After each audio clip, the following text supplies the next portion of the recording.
Tsunami. Due to volcanic eruption or earthquake on sea floor, high oceanic waves are created. They are known as a tsunami. जब volcanic eruption होता है या earthquake आता है समुंदर की सतह पे, तो बहुत ऊंची ऊंची समुंदर की वेव्स बन जाती हैं, जिसे हम सुनामी कहते हैं. They are high and have unimaginable length. एक तो वो बहुत ऊंची होती है और बहुत ही ज़्यादा लंबी होती है. आप सोच भी नहीं सकते कि उसकी जो लेंथ है वो कितनी होगी. There length is approximately 700 to 1600 kilometres. उनकी लेंथ 700 से 1600 किलोमीटर तक की हो सकती है. This waves travel with a great speed and force. ये जो वेव्स है या लहर है ये ग्रेट स्पीड और फोर्स से आती है. By this time they reach the coast they attain great height and power which cause a great deal of destruction in the coastal region. जिस समय ये कोस्ट तक पहुंच जाती है तब तक हाइट बहुत बड़ी हो चुकी होती है.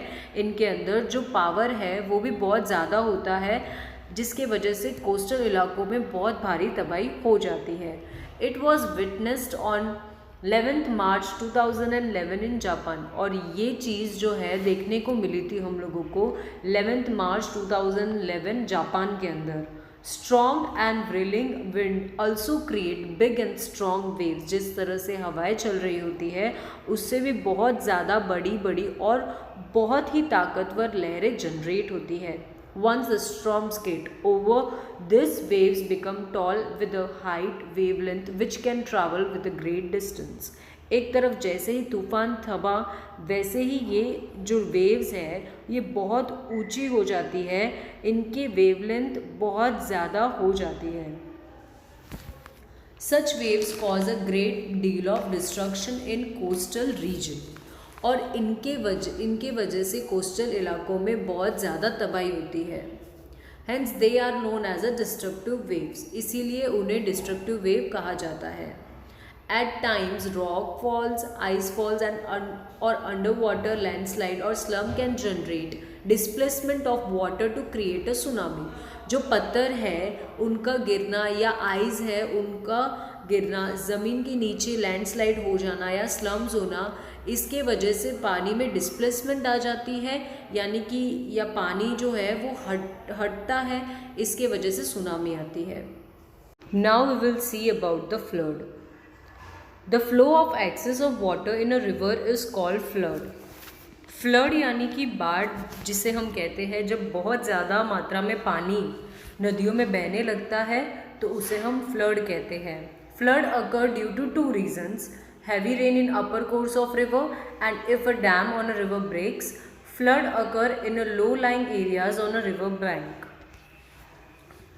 अब जो फ्लड होता है वो 2 कारण की वजह से होता है. पहला कारण जो होता है जब ऊपर का कोर्स ये जो है यानी कि रिवर का वहाँ पर बहुत ज़्यादा बारिश होना तब फ्लड होता है. या तो फिर अगर बाय चांस अगर किसी नदी पे डैम बनाया गया हो वो टूट जाए तो उससे बाढ़ आ जाती है. उन इलाकों में जो ख़ास तौर से लोअर लाइंग एरियाज़ में हैं, नदी के किनारे में है, वहाँ पर फ्लड होता है. Famine. Scanty rainfall lead to the drying up of groundwater and shortage of food and water. अगर बारिश नहीं होती है तो ग्राउंड वाटर जो होता है वो सूख जाता है और खाने और पानी की जब कमी होती है उसे हम सूखा कहते हैं. It means famine. The condition of famine occurred in case of scanty rainfall or no rainfall for 2 to 3 years successively.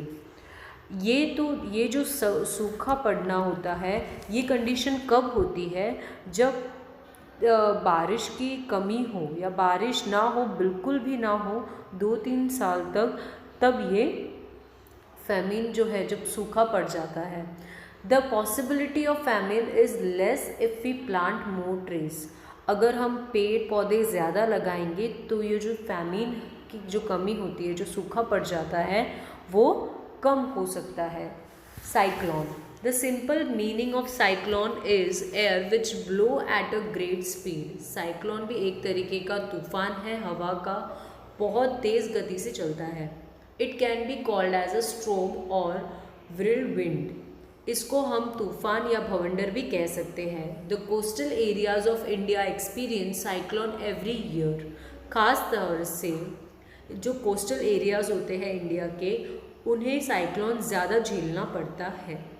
The eastern coast specially experience it every year.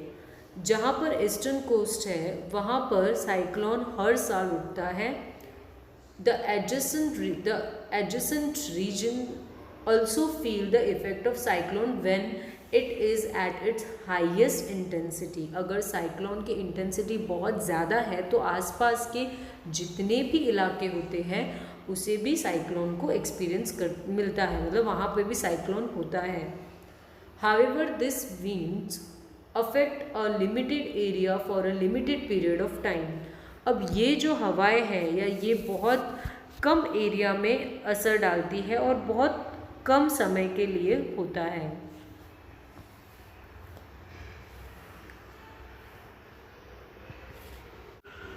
Forest fire, friction between dry branches of trees and other factor cause forest fire. It cause a great amount of damage to the forest resources. यानी कि जो सूखी लकड़ियाँ होती है या कुछ और रीजंस की वजह से फ्रिक्शन पैदा होता है और उससे जंगल में आग लग जाती है। ख़ास तौर से ये फॉरेस्ट रिसोर्सेज जो जहाँ पर होते हैं वहाँ पर बहुत ज़्यादा नुकसान होता है फॉरेस्ट फायर का। Landslide, the sliding of large mass of rock material, soil etcetera down the side of mountain or cliff is termed as a landslide. बहुत बड़े मास का टुकड़े का या मिट्टी का खिसकना, माउंटेन से नीचे की तरफ आना, उसे हम लैंडस्लाइड कहते हैं।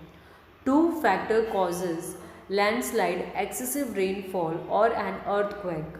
लैंडस्लाइड के भी 2 रीजंस होते हैं, या तो बहुत ज़्यादा बारिश होती है या फिर भूकंप आता है तब लैंडस्लाइड होता है। For example, in the rainy season the railway transportation in Konkan gets obstructed due to landslide. Rainy seasons है तो अगर रेलवे का ट्रांसपोर्टेशन होता है, जब कोकन में रेलवे का ट्रांसपोर्टेशन होता है तो वहाँ पर लैंडस्लाइड होता है।